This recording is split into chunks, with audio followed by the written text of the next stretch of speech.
সঞ্চয় বা বিনিয়োগের কথা ভাবলেই আমাদের মাথায় প্রথমেই যে ধাতুর নাম আসে তা হলো সোনা। যুগ যুগ ধরে এটি আভিজাত্য আর নিরাপত্তার প্রতীক। কিন্তু ২০২৬ সালের এই উত্তাল অর্থনৈতিক সময়ে দাঁড়িয়ে প্রশ্ন জাগে, বাংলাদেশে সোনা কেনা কি আসলেই একটি নিরাপদ বিনিয়োগ? গত কয়েক মাস ধরে আমরা সোনার বাজারে বড় ধরনের উত্থান পতন দেখছি। জানুয়ারির শেষ দিকে যে সোনার দাম ভরিতে 2,86,000 টাকা ছাড়িয়েছিল, তা ফেব্রুয়ারির শুরুতে এসে প্রায় 28 থেকে 29,000 টাকা কমেছে। এই যে অস্থিরতা, এর মাঝে সাধারণ বিনিয়োগকারী হিসেবে আপনার কি করা উচিত? চলুন গভীরে যাওয়া যাক। প্রথমে একটি পরিসংখ্যান দেখা যাক।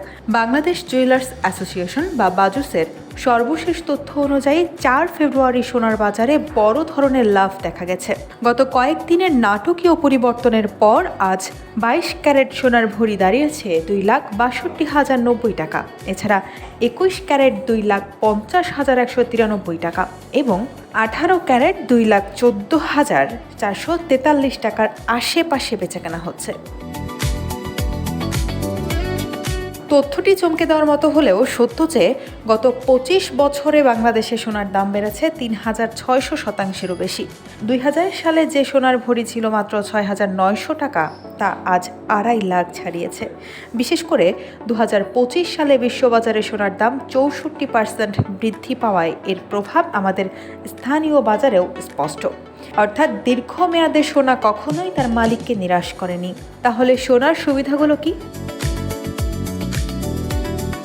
এটি মুদ্রাস্ফীতির বিরুদ্ধে সবচেয়ে শক্তিশালী ঢাল। টাকার মান কমলে সোনার দাম সাধারণত বাড়ে।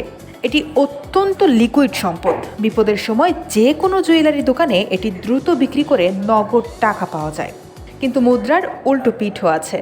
আপনি যদি আজ সোনা কিনে সামনের মাসে লাভের আশা করেন, তবে আপনি ঝুঁকিতে আছেন। কেন?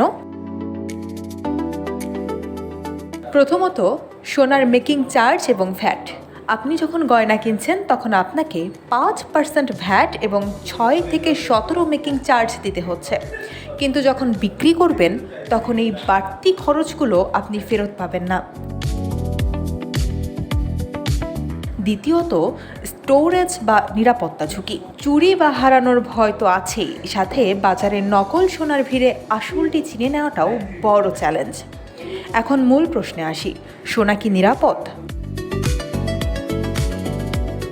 সহজ উত্তর হলো, দীর্ঘমেয়াদে এটি অবশ্যই একটি নিরাপদ এবং লাভজনক বিনিয়োগ। বিশেষ করে অর্থনৈতিক বা রাজনৈতিক অস্থিরতার সময় এটি আপনার সম্পদের মান ধরে রাখে।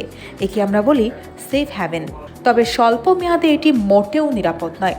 যারা ফটকা কারবারি বা দ্রুত লাভ করতে চান, তাদের জন্য সোনার এই বর্তমান অস্থির বাজার লোকসানের কারণ হতে পারে।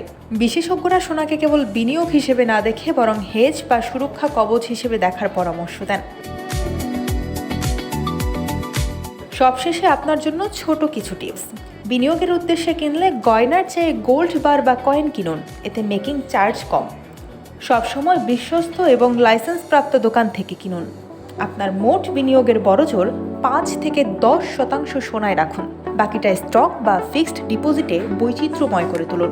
মনে রাখবেন, প্রতিদিন সোনার দাম পাল্টায়, তাই যে কোনো সিদ্ধান্ত নেওয়ার আগে বাজুসের অফিসিয়াল ওয়েবসাইট চেক করে নিন। সচেতন হন, সুরক্ষিত থাকুন আপনার কষ্টার্জিত অর্থ।